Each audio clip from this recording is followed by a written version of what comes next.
সেদিন ম্লান হয়েছিল, কোকিল গায়নি গান।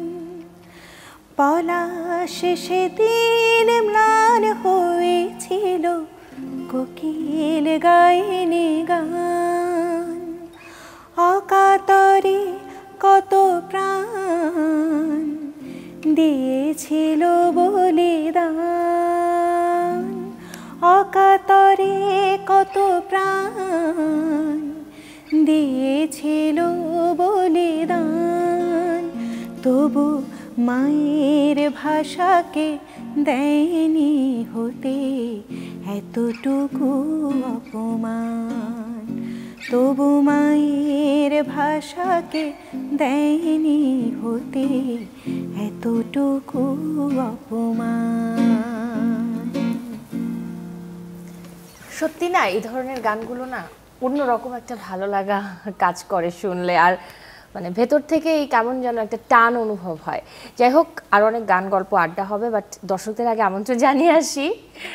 দর্শক, ভাষার ভালোবাসায় আপনাদের সবাইকে আমন্ত্রণ জানাচ্ছি Tibet luxury soap presents Colors 24 powered by Typhoon fabric care আয়োজনে।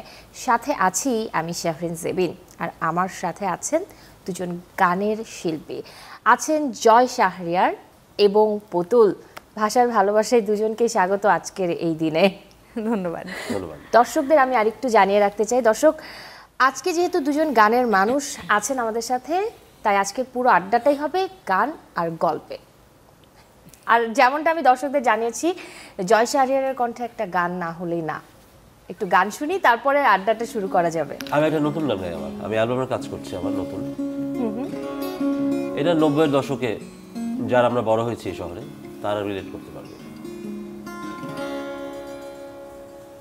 এই শহরের সব হলদে সোডিয়াম বাতি সাদা হয়ে গেছে, এই শহরের সব চেনা খোলা মাঠে দালান উঠে গেছে, এই শহরের সব হলদে সোডিয়াম বাতি সাদা হয়ে গেছে, এই শহরের সব চেনা খোলা মাঠে দালান উঠে গেছে। প্রিয় নীল আকাশ ঢেকে গেছে ধূসর ধোঁয়ায়, শুধু বোকাই আমি ভুলতে পারিনি তোমায়, শুধু বোকাই আমি ভুলতে পারিনি তোমায়। অসাধারণ। আসলেই যখন গানের শিল্পী পেয়ে যাই না আড্ডাতে, তখন আমার জন্য একটু মানে প্লাস পয়েন্ট হয়ে যায় যে আমি তো বসে বসে পুরো প্রোগ্রামটা এনজয় নিজেই করতে থাকি, মানে নিজেই দর্শক হয়ে যায় হোস্টের পাশাপাশি। আর আজকে শুরুতেই দুজনকে আমি স্বাগত জানিয়েছিলাম ভাষার ভালোবাসায়। আমরা ভাষার ভালোবাসার মাসেও আছি, আর আজকে যখন প্রোগ্রামটা অন এয়ার হচ্ছে তখন দিনটাও 21শে ফেব্রুয়ারি আন্তর্জাতিক মাতৃভাষা দিবসের। আমি যদি দুজনের কাছে একটু জানতে চাই যে এই যে দেশাত্মবোধক গান যখন গাওয়া হয় তখন ভেতরের অনুভূতিটা কেমন আসে? আমরা যখন শুনি তখন আমাদেরই ভেতরটা কেমন যেন একটু মানে অন্যরকম একটা মানে ভালো লাগা, উত্তেজনা বা অন্যরকম একটা টান কাজ করেন। দুজনেই এই দেশাত্মবোধক গান হোক, বাংলা ভাষার গান হোক, গান গাওয়া হয়, তো সেই জায়গা থেকে আমি একটু জানতে চাই কে আগে বলবেন। ভাষার গান গাওয়া হয়েছে, বেশ কিছু মৌলিক গান গাওয়া হয়েছে, সেজন্য অনুভূতির জায়গাটা আরেকটু মনে হয় স্পষ্ট করে বলতে পারবো। দেশের গান বা ভাষার গান বা দেশাত্মবোধক গান, যে গানগুলোতে আমাদের দেশের প্রতি আবেগের একটা বহিঃপ্রকাশ থাকে, সেই গানগুলো গাইতে গেলে আমার বরাবর কান্না পায়। খুব অদ্ভুত সেটা, মানে ভালো লাগার মাত্রাটা একটু অন্যরকম, আমার কান্না পায়, আমার ভীষণ বুকের ভেতরে ওই যে যেটা বলছিলে যে টান লাগে। এবং দেশের প্রতি ভালোবাসার বহিঃপ্রকাশ এক একজনের এক এক রকম। অনেকের ভীষণ অনুপ্রেরণা বোধ করেন, অনেকে ভীষণ ভালো লাগা কাজ করে, কিন্তু আমার কান্না পায়। এবং তখন মনে হয় যে দেশটা ভালো থাকুক, মানে দেশকে নিয়ে অনেক সুন্দর সুন্দর স্বপ্ন আমরা দেখি। ওই গানটা মনে পড়ে যে আমার দু চোখ ভরা স্বপ্ন ও দেশ তোমার জন্য। তো দেশের গানের প্রতি আমার ভালো লাগার জায়গাটা এরকমই। আমি একটু জয় শাহরিয়ার কাছে জানতে চাই এই জায়গায় কি যোগ করবেন, কারণ একে তো অনেক গান আপনি করে থাকেন, আপনার কাছ থেকে আমরা দর্শক শ্রোতারা দারুণ দারুণ গান সব পাই এবং বাংলা ভাষাতেই, আবার নিশ্চয়ই দেশাত্মবোধক গানও গাওয়া হয়। সব মিলিয়ে আমি অনুভূতিটা জানতে চাই যে কেমন লাগে আসলে এই ফিলিংসটা। এটা আসলে একটু অন্যরকম অনুভূতি। যেমন আমি যেমন প্রচুর খেলা দেখি, তো আমি যখন মাঠে খেলা দেখতে যাই, যখন আমাদের জাতীয় সঙ্গীতটা বাজে, এটা ছোটবেলা থেকেই হয়ে আসছে, কিন্তু অনুভূতিটা কিন্তু একদম এক, মানে পুরনো হয় না। হয় কি আমাদের জীবনে চলার পথে কিছু কিছু অনুভূতি পুরনো হয়ে যায় যখন হতে হতে হতে হতে, আর আগের মতন হয়তো সেভাবে আমাদের অনুভূতিতে নাড়া দেয় না। কিন্তু এই যে দেশের গান বা ওই লাল সবুজ পতাকাটা দেখলে, যখন জাতীয় সঙ্গীতটা বাজে, কিংবা বিভিন্ন বিশেষ কিছু পছন্দের গান থাকে কিন্তু আমাদের, যেগুলো খুব ছুঁয়ে যায়, ওগুলো শুনলে কিন্তু এখনো গায়ে কাটা দেয়। দেশের গান আসলে একদমই খুব কাছের জায়গায় আমাদের সবার জন্যই, যারা বাংলাদেশি তাদের জন্য।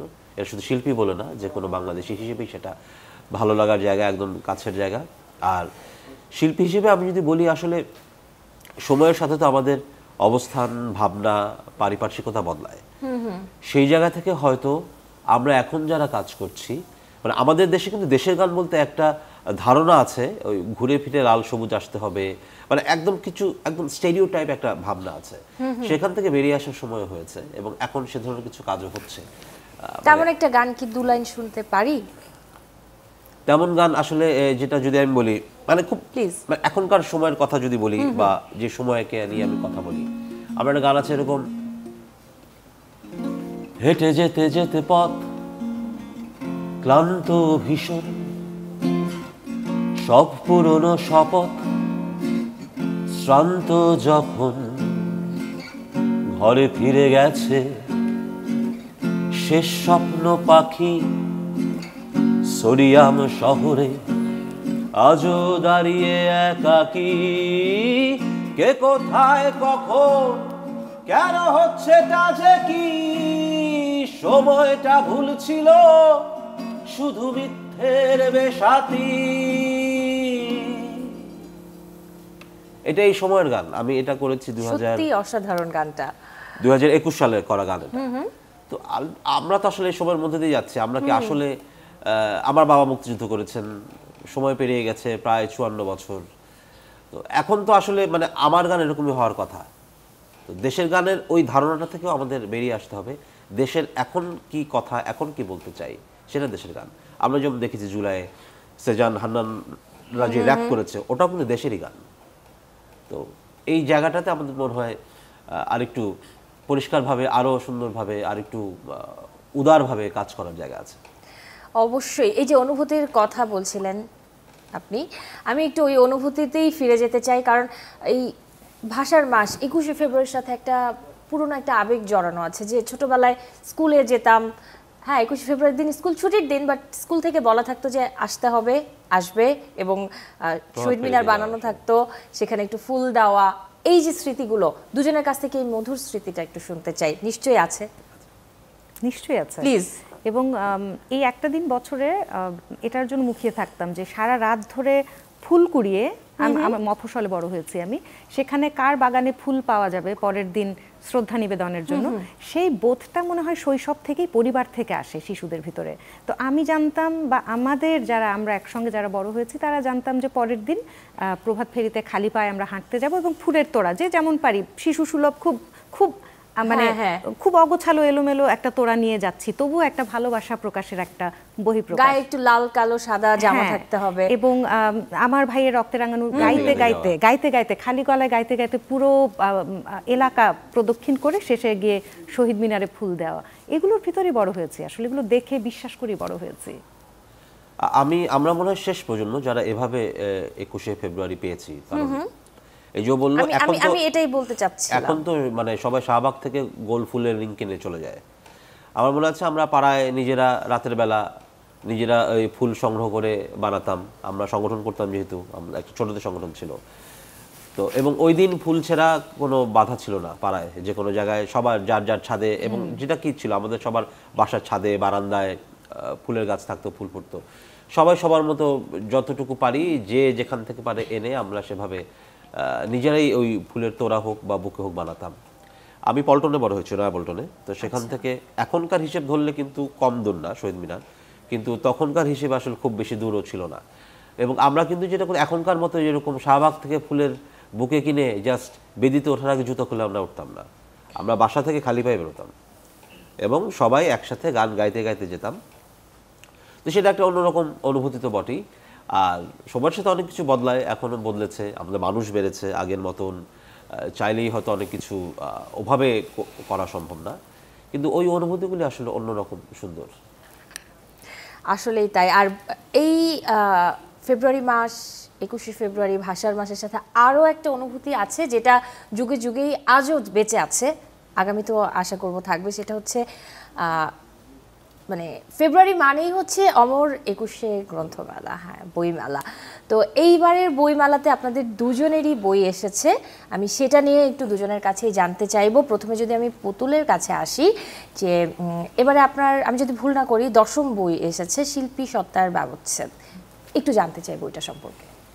এটা উপন্যাস, এটা 4 বছর আগে প্রকাশিত হওয়া একটা উপন্যাসের বাকি অংশ, কিন্তু দুটো মিলে একটা পূর্ণাঙ্গ সংকলন করেছি এবার। শিল্পী সত্তার ব্যবচ্ছেদ শিল্পীদের গল্প, মানে যে গল্পগুলো সামনে আসে না, সামনে আনি না, যে গল্পগুলো আড়ালে থেকে যায়, যে গল্পগুলোর জানবার খুব একটা প্রয়োজন হয়তো বা নেই দর্শকের কিংবা পাঠকের, সেই জায়গাগুলো নিয়ে অনুভূতির জায়গাটা বলেছি। এবং একজন শিল্পীর শুধু সফল আলোর ঝলকানি নয়, তার পেছনে কত রকমের বিচ্যুতি, কত রকমের রক্তক্ষরণ, সমস্ত কিছু মিলিয়ে। এবং এই আমার উপন্যাসটার মধ্যে প্রচণ্ডভাবে মৃত্যু ভাবনা, মানে এমনভাবে গল্পটা এগিয়েছে যেখানে মৃত্যু ঘিরে ঘিরে থাকে, মানে যে গল্পটা বলছে আত্মকথক যিনি, তার।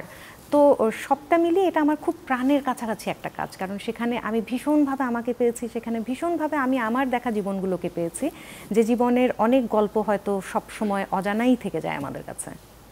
আচ্ছা, আমি যদি ভুল না করি, বলেছি বারবারই যে 10 বছর ধরে আপনার বই আসছে এবং 2016 সাল থেকে নিয়মিতই প্রতি বইমেলাতে পুতুলের বই পাচ্ছে পাঠকেরা। তো আসলে এই লেখার সময়টা কখন আসে, মানে লেখাটা কখন, আমি যদি সহজভাবে বলি, কখন ভর করে? আসলে কখন ভর করে নিজেও জানি না, কখনো কখনো একদম ভর করেও না, মানে সারা বছর জুড়ে লিখতে থাকি, কিন্তু এমন অনেক সময় হয় যে অনেক দিন লিখতে পারছি না, মানে সেই যে একটা জট লেগে আছে কোথাও ভাবনার ভিতরে, সেই জট খুলতে খুলতে মাসখানেক চলে যায়। তো এমন না যে একেবারে লিখতে বসেছি বলে গড়গড় করে আমি লিখে যাচ্ছি বাক্যের পর বাক্য, তেমনটাও হয় না।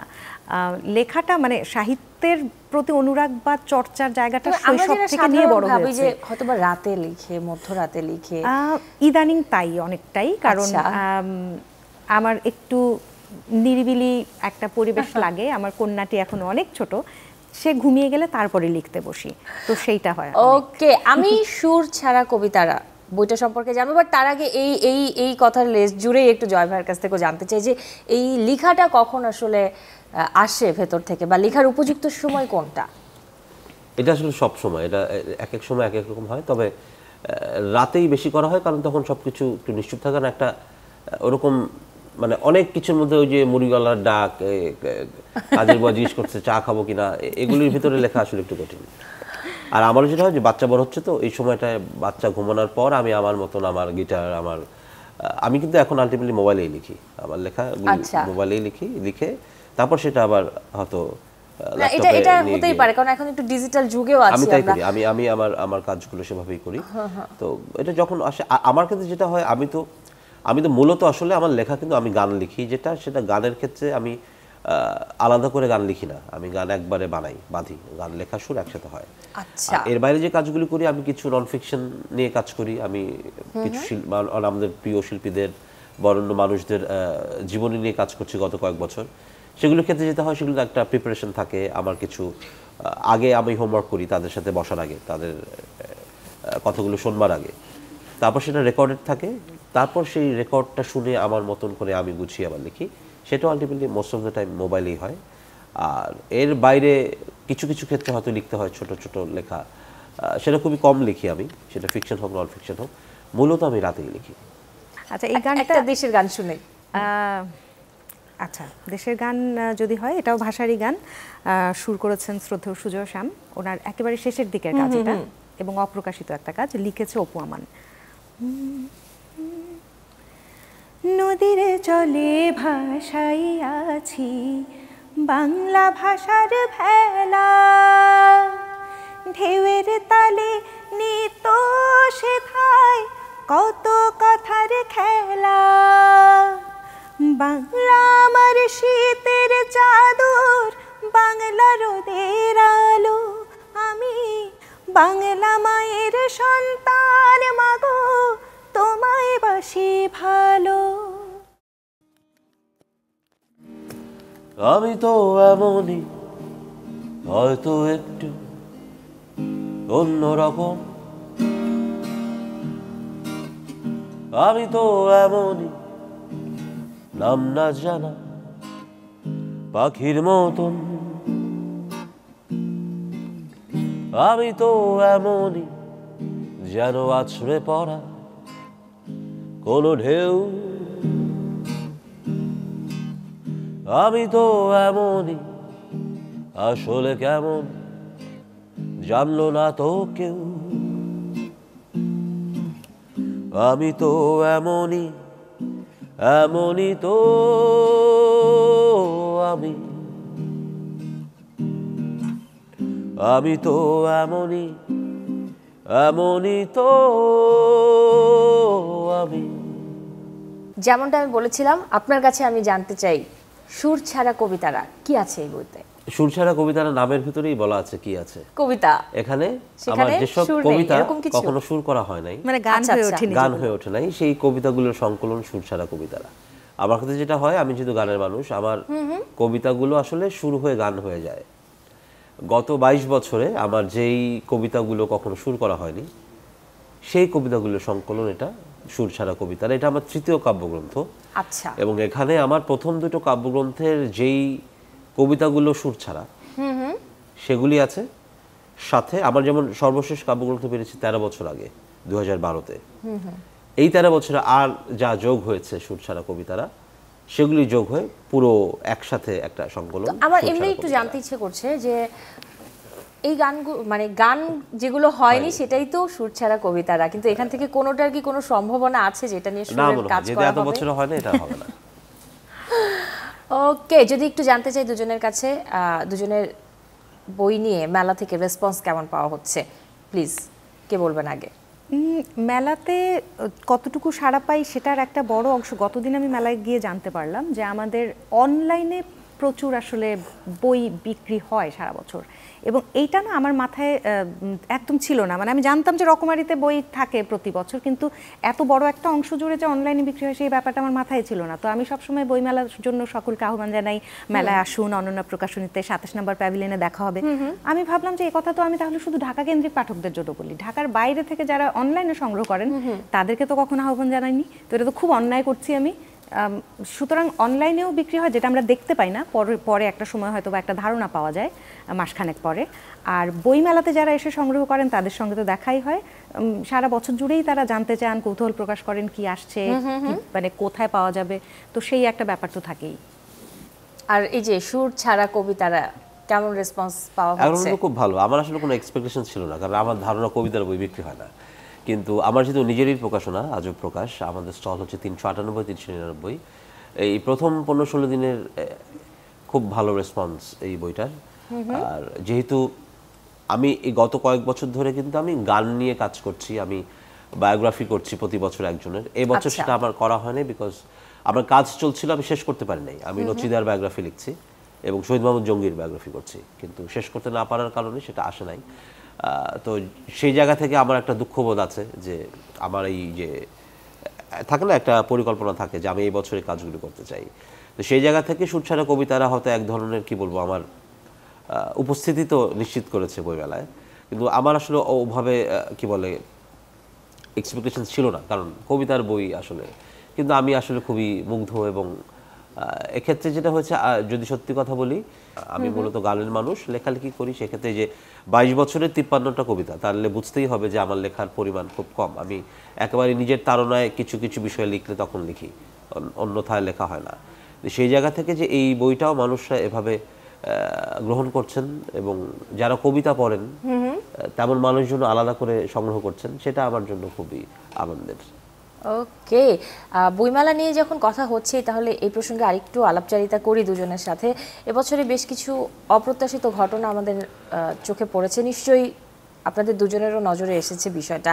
আমি যদি জানতে চাই যে একজন লেখক হিসেবে, একজন শিল্পী হিসেবে বিষয়টাকে কিভাবে দেখছেন বা কি বলবেন? এই বিষয়গুলিতে আসলে আমাদের শুরুতেই শক্ত হওয়া উচিত আমি বলবো, কারণ আমাদের ঐতিহ্যের সাথে এটা তো সম্পর্কিত। আর আমরা যদি আসলে 2025 এসে একটা ইনক্লুসিভ দেশ চাই, আমরা তো সেটাই চাচ্ছিলাম। আমি যদি জুলাই পরবর্তী বাংলাদেশের কথা বলি, জুলাই আন্দোলনের মূল উপজীব্য কি ছিল? বৈষম্যহীন বাংলাদেশ, একটা ইনক্লুসিভ বাংলাদেশ, মানে সবার জায়গা থাকবে। আমি যা চাইছি তুমি তা না চাইলে যদি আমরা বিরোধে জড়াই এবং আমি যা চাইছি সেটাই হতে হবে, এরকম জায়গায় যদি আমি চলে যাই, নানা মতের যদি আমি একসাথে অবস্থানটা নিশ্চিত করতে না পারি, তাহলে কিন্তু এই অভ্যুত্থানের কোনো কি বলবো সুফল আমরা পাবো না। আমরা যে নতুন বাংলাদেশ চাচ্ছি সেটা পাবো না। তারই কিন্তু বহিঃপ্রকাশ আমরা দেখছি। প্রথম কাজটা হচ্ছে সব্যসাচী একটা স্টল বন্ধ করে দেওয়া হয়েছে, একজন লেখিকার বই নিষিদ্ধ করা হয়েছে সেজন্য। আমার কথা হচ্ছে বই নিষিদ্ধ বাংলাদেশে না, শুধু সারা পৃথিবী জুড়েই হয়, আগেও হয়েছে, পরেও হবে, এখনো হয়। সেই বইটা স্টলে না রাখা উচিত, যেহেতু আনুষ্ঠানিকভাবে বলা হয়েছে বই রাখা যাবে না, সে পর্যন্ত আমি মেনে নিতে রাজি আছি। যৌক্তিক অযৌক্তিক পক্ষে বিপক্ষে সেটা অন্য কথা। আমি ধরে নিচ্ছি একটা বই নিষিদ্ধ হয়েছে, সে বইটা স্টলে রাখা যাবে না, রাখা কিন্তু হচ্ছিল না। কিন্তু তারপরে তা সত্ত্বেও সেটা কেন প্রকাশ করেছেন, সেই জন্য তাকে যদি আপনি স্টলটা বন্ধ করে দেন, এটা অন্যায়। প্রকাশককে যদি মারধর করা হয় সেটা অন্যায়, সেটা অন্যায়। প্রকাশকের জীবন নাশের হুমকি দেওয়া হলে সেটা অন্যায়। এক্স্যাক্টলি। এরপরে যেটা হয়েছে, যেই ঘটনাটা ঘটেছে, কোনো একটা প্রতিষ্ঠান স্যানিটারি ন্যাপকিনের বিজ্ঞাপন ছিল, আমি এটা বলতে যাচ্ছি। হ্যাঁ, বিজ্ঞাপন ছিল, সেটা নিয়ে একদল বলেছে এরকম উন্মুক্তভাবে এই ধরনের বিজ্ঞাপন তারা পছন্দ করেন না। এরপরে ওই স্টলটা বন্ধ করে দেয়া হয়েছে এবং পরে বাংলা একাডেমি একটা ব্যাখ্যা দিয়েছে যে আসলে বিষয়টা তাদের প্রতিবাদের জন্য বন্ধ করা হয়নি, বন্ধ করা হয়েছে এই কারণে সেই কি বলবো প্রতিষ্ঠানের সাথে চুক্তিটা এমন ছিল, তারা বিনামূল্যে ন্যাপকিন বিতরণ করবেন কিন্তু বাণিজ্যিকভাবে বিক্রি করবেন না। এটা হচ্ছে পরের ব্যাখ্যা। আমি যদি এই পরের ব্যাখ্যাটাকেই সত্যি বলে ধরে নেই, যেহেতু বাংলা একাডেমি আনুষ্ঠানিকভাবে সেটাই জানাচ্ছে, সেক্ষেত্রে এটা তাদের গাফিলতি পুরো আয়োজনের। দুটো স্টল হয়ে গেল, সেখানে বিজ্ঞাপন টাঙানো হলো, 15-16 দিন ধরে বিক্রি হলো। আপনি 16-17 দিন পর অন্য কেউ প্রতিবাদ করুক বা না করুক, যেভাবেই হোক জানলেন, স্টলটা বন্ধ করলেন, তারপরে কারণটা আপনি দিলেন। এটা কিন্তু আপনার আয়োজনের দুর্বলতা প্রকাশ করে এবং আমাদের সামনে কিন্তু প্রতিবাদটাই আসছে বারবার। এক্স্যাক্টলি। এক্ষেত্রে তো ওই সুযোগটা তিনি করে দিচ্ছেন যে এখন আপনি বলছেন এটা নিয়ম বহির্ভূত কাজ করার কারণে বন্ধ করা হয়েছে, যেহেতু আমরা অন্য দিক থেকে এটাও শুনতে পাচ্ছি যে কারো প্রতিবাদ এ ধরনের বিজ্ঞাপন উন্মুক্তভাবে করা যাবে না, সেক্ষেত্রে তো এই যে আপনি বিতর্কের সুযোগটা দিলেন, সেটা আপনি কেন দিচ্ছেন? সেটা তো আসলে একাডেমির আয়োজন বলেন এবং এখন দেশ পরিচালনা বলেন, সবকিছুকে প্রশ্নবিদ্ধ করবার সুযোগ আপনি দিচ্ছেন, সেটা আপনি কেন দেবেন? এই জায়গায় কি পুতুল কিছু যোগ করবে কিনা? একদমই তাই। মানে নারী বান্ধব হলো কিনা আমাদের এবারের মেলাটা, সেটা অনেক বড় একটা প্রশ্ন থেকে যাচ্ছে কিন্তু। এবং প্রথম দিকে খুব ব্যথিত হয়েছি বিষয়টা নিয়ে, সত্যিকার অর্থেই যদি বলতে হয়, তাহলে শুরুর দিকে মেলায় গেছিও কম। এবার মনে হতো যে কেন যেন মেলাটাকে আপন করতে পারছি না, কারণ যদি নির্দিষ্ট কোনো গোষ্ঠীর ভয়ে বা আতঙ্কে থাকতে হয় যে কখন কোথায় কোন মানে ঝামেলা সৃষ্টি হয়, সেটা কিন্তু সকলের জন্য ক্ষতি। সেটা প্রকাশকের জন্য ব্যবসায়িকভাবে ভীষণ ক্ষতির কারণ, সেটা পাঠককে অনুৎসাহিত করছে, সেটা লেখককে আতঙ্কিত করছে। এরকম পরিবেশ চাই না। তো এখন আবার মনে হয় কিছুটা এই কিছুদিন ধরে মনে হচ্ছে যে সুস্থ স্বাভাবিক পরিবেশ ফিরে এসেছে এবং ছুটির দিনগুলোতে দেখছি পাঠক সমাগম হয়েছে বেশ 14-15 তারিখের দিকে। তো আবার মেলায় যাওয়া শুরু করেছি এবং চাই যে শান্তিপূর্ণভাবে বছরের এই একটা মাস একটু, সকলে তো অপেক্ষায় থাকেন, এই প্রকাশনা ব্যবসায়ের সঙ্গে যারা জড়িত তারাও, তো এটাকে একটু নির্বিঘ্ন করা যাক। আশা করছি সকল সংকটই কেটে যাবে। আর কষ্টের কথা আর না বলি, এবারে একটু ভাষার ভালোবাসার গল্প জানতে চাই। ভাষার ভালোবাসাটা আসলে দুজনের কাছে কেমন, একটু যদি শেয়ার করা হয়। কে আগে বলবেন? ভাষার ভালোবাসাটা আমার কাছে কি বলবো, প্রাণের মতন প্রিয়। কারণ এই যে একটা বাংলা ভাষা, এটা আমার না হলে আমি কি করতাম, আমি ভেবে উঠতে পারি না যে বাংলা ভাষাটা আমার হয়েছে বলে আমি বলতে পারছি, আমি লিখতে পারছি, আমি এভাবে গাইতে পারছি। প্রতুল মুখোপাধ্যায় চলে গেলেন, তার এই যে আমি বাংলার গান গাই, এই গানটার ভিতরে যে প্রতি বাক্যে বাক্যে কত আবেদন লুকিয়ে আছে, এটা মনে হয় আবার নতুন করে আবার নতুন করে ভেবে উঠছি গত কয়েকদিন ধরে, যে এই বাংলা একটা ভাষা আমার হয়েছে বলেই না আমি লিখছি, আমি বলছি, আমার ভাষা নিয়ে আমি গর্ব করতে পারছি বিশ্বের কাছে। এই যে আমি বাংলার গান গাই, গানটার 2 লাইন শুনতে চাই প্লিজ। জয় ভাই।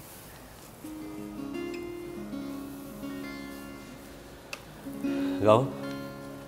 আমি বাংলায় গান গাই, আমি বাংলার গান গাই, আমি আমার আমিকে চিরদিন এই বাংলায় খুঁজে পাই। আমি বাংলায় গান গাই, আমি বাংলার গান গাই, আমি আমার আমিকে চিরদিন এই বাংলায় খুঁজে পাই। আমি বাংলায় দেখি স্বপ্ন, আমি বাংলায় বাঁধি সুর, আমি এই বাংলার মায়া ভরা পথে হেঁটেছি এতটা দূর। বাংলা আমার জীবন আনন্দ, বাংলা প্রাণের সুখ, আমি একবার দেখি, বারবার দেখি, দেখি বাংলার মুখ। জাস্ট মাইন্ড ব্লোয়িং বলে না, মানে ভেতর থেকে অন্যরকম একটা ফিলিংস কাজ করা। এটা আসলে বলে বোঝানো যাবে না, এটা বাঙালিরাই বোঝে কেবলমাত্র যে এইসব গানের কতটা টান। হ্যাঁ, আমি জয় ভাইয়ের কাছে আসতে চাই, ভাষার ভালোবাসাটা কেমন? পুতুলদার কথা যেহেতু আসলে, আমি একটা আমার কষ্টের কথা বলি। আমার পরবর্তী কলকাতা সফরে পুতুলদার সাথে দেখা হওয়ার কথা, পুতুলদার একটা বড় সাক্ষাৎকার আমি নিতে চেয়েছিলাম, সেভাবে যোগাযোগও করা হয়েছিল, সেটা আমার হলো না। এটা আমার একটা দুঃখ। ওনার প্রতি শ্রদ্ধা। বাংলা গানে, বাংলা ভাষায় যারা লিখেছেন, শুরু করেছেন, গেয়েছেন, উনি অবশ্যই সারা জীবন আমাদের কাছে একটা বিশেষ স্থানে থাকবেন। আর ভাষার কথা যেটা বলছিলাম, সেটা যদি বলি, আমি আসলে আমি তো একেবারেই ভাষা কেন্দ্রিক। আমি যেমন বলি, অনেক সময় বলে না যে দেশের বাইরে চলে যাবে, আমার পক্ষে তো আসলে বাংলাদেশের বাইরে কিছু করা সম্ভব না, কারণ আমি তো ভাবি বাংলায়, গাই বাংলায়। আমার পক্ষে তো আসলে আমার ভাবনাকে ট্রান্সলেট করে আমি এক্সপ্রেস করতে পারবো না, তো সেটা খুব গুরুত্বপূর্ণ। আর ভাষাটা এমন, আমি কখন বুঝি, দেশের বাইরে গেলে, আমি মাঝখানে একটা সামিটে গিয়েছিলাম শ্রীলঙ্কায়, তো সেখানে এটা আমরা ইউএস স্টেট ডিপার্টমেন্টের একটা সামিট, সেখানে আমরা 7 দেশের মানুষ ছিলাম। তো বেশিরভাগ সময় জুড়ে তো যখন আমরা সামিটে আছি, আমাকে ইংরেজিতে কথা বলতে হচ্ছে। তো একটা সময় গিয়ে হয় না, আমাকেই বলছে যে মানে কেমন লাগছে, আমাদের সব কিছু ঠিক আছে, but it's tiring to speak in English. আমি বাংলায় কথা বলতে পারছি না, এটা আমার জন্য একটা সময় খুব টায়ারিং, মানে খুব মানে মানে হাঁসফাঁস লাগে আর কি। এই ফিলিংসটা আমারও হয়, মানে আমি না যা বোঝাতে যাচ্ছি বুঝলো কিনা। হ্যাঁ, বাংলা ভাষা একটা অন্যরকম আবেগ আছে কিন্তু। এক্স্যাক্টলি। তো ওই ভাষাটা আসলে এরকমই, মানে মানে অনেকক্ষণ ধরে 2 ঘন্টা ধরে বাংলায় কথা না বললে তখন শান্তি লাগে না, মানে এমন একটা অশান্তি। তো এটাই তো আসলে ভাষার জন্য, ভাষার প্রতি যে ভালোবাসা বা ভাষার যে জায়গাটা আমাদের কাছে, সেটা খুব খুব গুরুত্বপূর্ণ। পুতুলের কাছে একটা রিকোয়েস্ট আছে আমার, এবং আমার মনে হয় দর্শকদেরও। পুতুলের একটা গান খুব পছন্দের। গানটা আমার প্রথম মৌলিক গান, এই গানের বয়স 19 বছর। 19 বছর পরেও এই গানের অনুরোধ তোমার মতন যারা আছো তারা করো। এবং কিন্তু আমি যদি ভুল না করি, কনসার্ট হোক, যে কোনো জায়গায় হোক, এই গানের রিকোয়েস্টটা পুতুলের কাছে গাইতে হয়। হ্যাঁ হ্যাঁ, প্লিজ গাইছি। গানের সুরকার শ্রদ্ধেয় লাকি আখুন্দ, আর গীতিকার শফিক তুহিন। তোমার মনের কুসুম কুসুম নিরজনতায় আমায় দিও ঠাই রে বন্ধু, আমায় দিও ঠাই। আমার কোনো জায়গা নাই রে, কোনো জায়গা নাই ও বন্ধু, আমায় দিও ঠাই। এই যে ভাষার ভালোবাসার গল্পে আছি, জয় শাহরিয়ারের কাছ থেকে কিছুক্ষণ আগেই শুনেছিলাম যেটা বলছিলেন যে সময় উপযোগী গান হওয়া উচিত, দেশাত্মবোধক গানটাকে সময় উপযোগী করা। তো এই যে এতক্ষণ ধরে গান গাওয়া হচ্ছিল, দেশাত্মবোধক যতগুলো গান শুনছিলাম, বেশিরভাগ কি প্রায় সবগুলো গানই কিন্তু মানে পুরনো, অনেক আগের। ইদানিং কিন্তু মুক্তিযুদ্ধ হোক আর দেশাত্মবোধক গান হোক, কবিতা হোক, লেখাটা সেভাবে হয় না। এইটা কেন? এটা খুব স্বাভাবিক, মানে ওই যে বললাম আমাদের ওই ভাবনা থেকে বেরোতে হবে। 70s আমার বাবারা যেভাবে ভাবতেন আমার পক্ষে সেভাবে ভাবা সম্ভব না। জোর করে আরোপিতভাবে গান করলে যে এখন যেটা হয় বললাম, একই রকম ঘুরে ফিরে ওই লাল সবুজ মাটি মা, হ্যাঁ কিছু কিছু শব্দ আছে, ওর বাইরে গান হয় না। ওটা হলে আপনি আবেগটা ছুঁতে পারবেন না। এবং দেশের জন্য গান এরকম হবে, যেটা হয়েছে এই গত বছর, সময়ে গানটা তৈরি করে।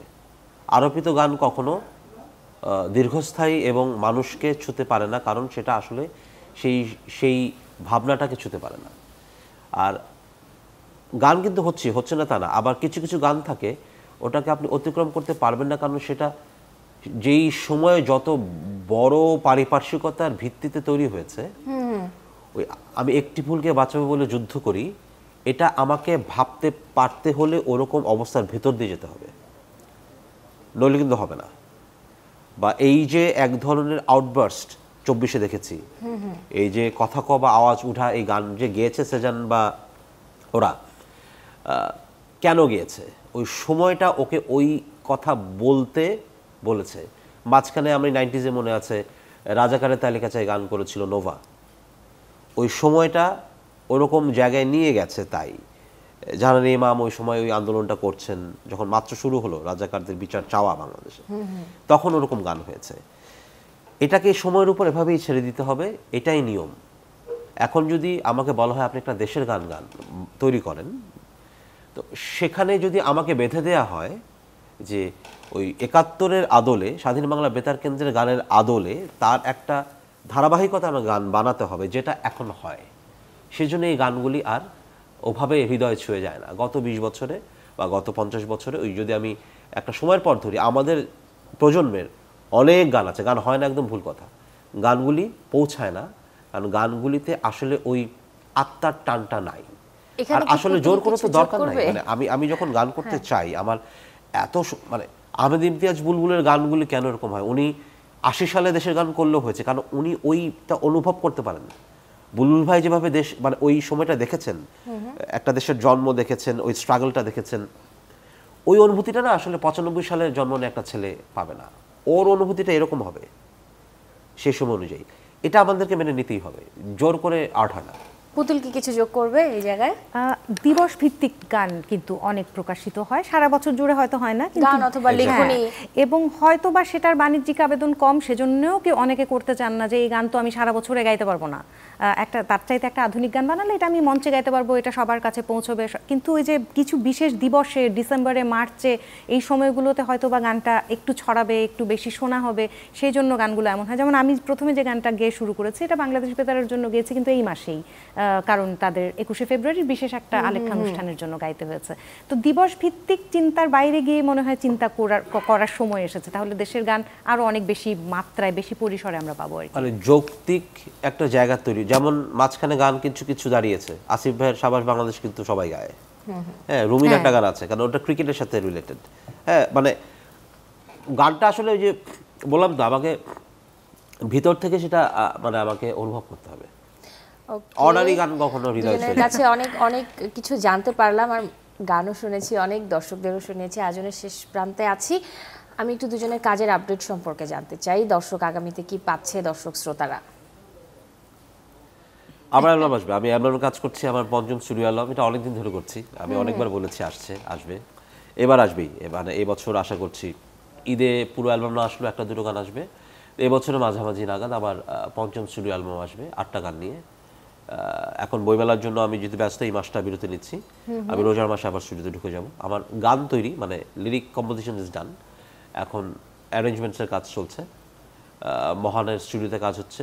আমি আমার অ্যালবাম এটা মাঝে মধ্যে করি, আমার নিজের স্টুডিও আছে, কিন্তু আমি আমার অ্যালবাম রেকর্ড করতে অন্য স্টুডিওতে চলে যাই, এটা গুহাবাসের মতো। কারণ আমার স্টুডিওতে তাহলে যেটা হয়, অন্যান্য অনেক কাজের চাপ থাকে, অনেক ধরনের প্রশ্ন, ভাইয়া কারেন্টের বিলটা, ভাইয়া ওই যে অমুক কাজটা, ভাইয়া মানে থাকে না, আমি আমার অ্যালবামে কনসেন্ট্রেট করতে পারি না, যেহেতু আমি গান বানাই ওনার জন্য, আমার অন্যান্য অনেক কাজ থাকে, সেই কাজগুলোর ভিড়ে আমি যে আলাদাভাবে নিমগ্ন না থেকে আসলে গান তৈরি করা কঠিন।